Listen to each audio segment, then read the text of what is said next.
ये कहानी है भक्त प्रहलाद की, जिसके पिता राक्षस थे, लेकिन तब भी वो विष्णु भगवान के परम भक्त बने। जब प्रहलाद अपनी माँ कयादु के पेट में थे, तभी उनके चाचा हिरण्याक्ष का भगवान विष्णु ने वराह अवतार रूप में वध कर दिया था, जिससे कुंठित होकर उनके पिता हिरण्यकश्यप भगवान ब्रह्मा की तपस्या करने वन में चले गए। दैत्य नगरी में हिरण्यकश्यप को ना पाकर दैत्य नगरी पर देवताओं ने अपना अधिकार कर लिया। उसी समय वहाँ पर नारद मुनि आए और प्रहलाद की माँ कयादु को अपने साथ ले गए। नारद मुनि प्रहलाद की माँ को हरि भजन सुनाते, भगवान विष्णु की कथाओं का विस्तार से वर्णन करते। इसी वजह से जब प्रहलाद का जन्म हुआ तब वो श्री हरि के बहुत बड़े भक्त बने। इधर हिरण्यकश्यप की कठोर तप से प्रसन्न होकर ब्रह्मा जी उसके सामने प्रकट हुए और मनचाहा वर मांगने के लिए कहा। सामने ब्रह्मदेव को देखकर हिरण्यकश्यप हाथ जोड़ के बोला, अरे प्रभु, अगर आपको मुझे वर देना ही है तो ये वर दो। आपके बनाए किसी प्राणी, मनुष्य, पशु, देवता, दैत्य, नाग आदि किसी से मेरी मृत्यु ना हो। मैं समस्त प्राणियों में राज करूं। मुझे कोई ना दिन में मार सके, ना रात में, ना घर के अंदर, ना घर के बाहर। ये भी कि कोई ना किसी अस्त्र के प्रहार कर सके और ना किसी शस्त्र के। न भूमि पर, न आकाश में, न पाताल में, न स्वर्ग में। ब्रह्मा जी से मनचाहा वर पाकर हिरण्यकश्यप खुद को भगवान समझने लगा। अब मैं ही हूँ इस धरती का भगवान, मैं ही सबसे शक्तिशाली हूँ। इसके बाद वो अपने दैत्य नगरी वापस आ गया। वहाँ कर उसने देखा कि उसकी नगरी पर देवताओं का अधिकार है। इसके बाद ब्रह्मा जी से मिले वरदान की वजह से उसने न केवल अपनी दैत्य नगरी को वापस लिया, बल्कि तीनों लोगों पर अपना अधिकार कर लिया। उसने राज्य में सबको आदेश दे रखा था कि कोई विष्णु की पूजा नहीं करेगा, सब लोग उसकी ही पूजा करेंगे।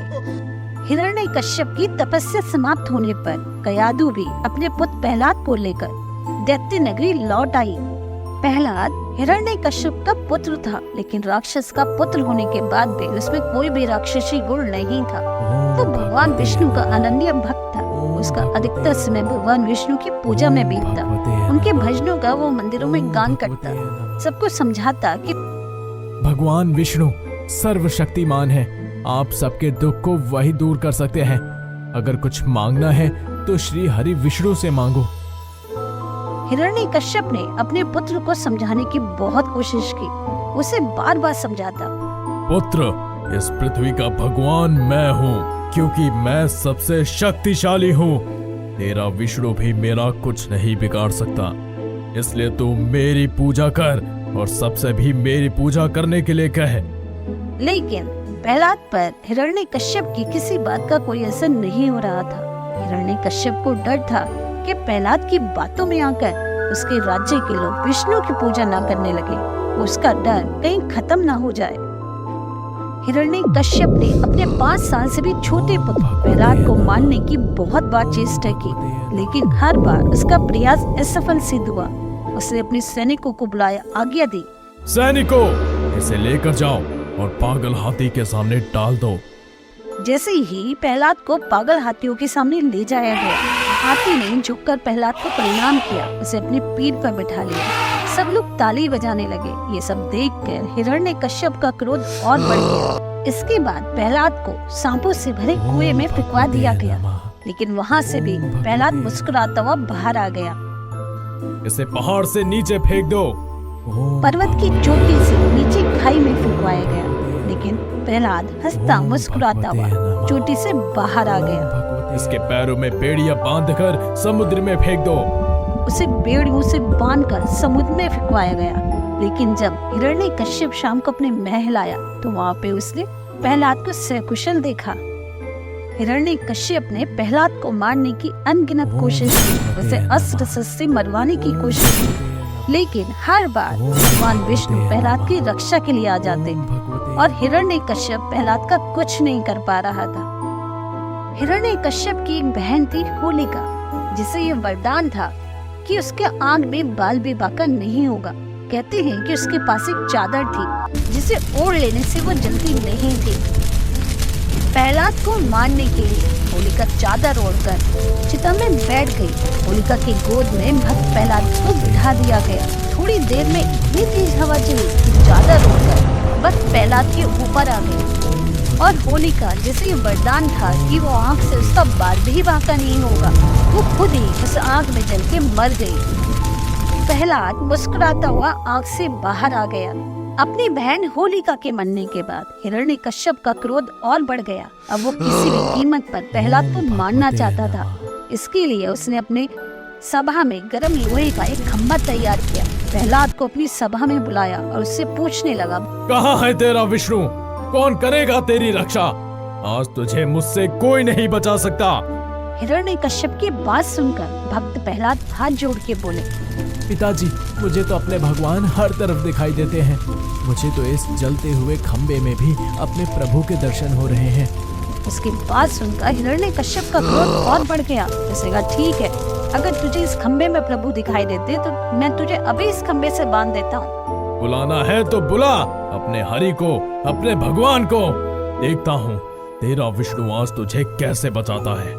ऐसा कहकर क्रोध में हिरण्यकश्यप अपने सिंहासन से उठा। उसने अपनी गदा से जोर से उस खम्बे पर प्रहार किया।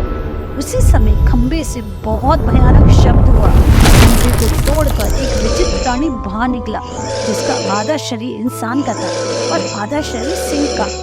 ये भगवान श्री हरि का नरसिंह अवतार था, जिसका रूप बहुत भयानक था। उनकी आंखें तपाए हुए सोने के समान पीली पीली लाल थी। उनकी दाढ़ी बहुत विकराल थी। मुंह से भगवान भयानक गर्जना कर रहे थे। उनके निकट जाने का साहस किसी में नहीं हो रहा था। ये देखकर हिरण्यकश्यप सिंहनाद करता हुआ हाथ में गदा लेकर भगवान नरसिंह पर टूट पड़ा।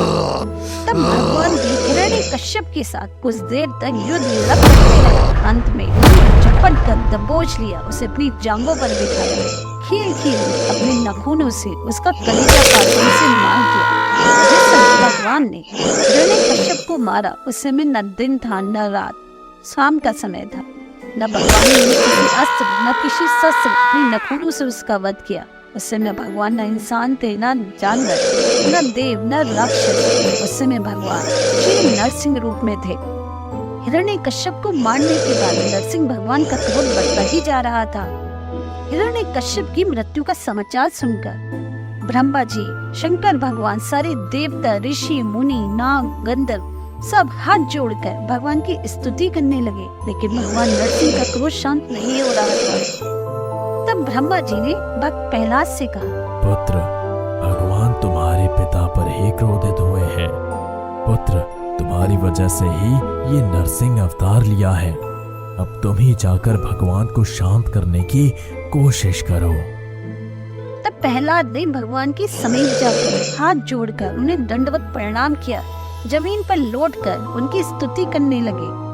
ओम भगवते नमः, ओम भगवते नमः, श्रीमन नारायण नारायण नारायण, श्रीमन नारायण।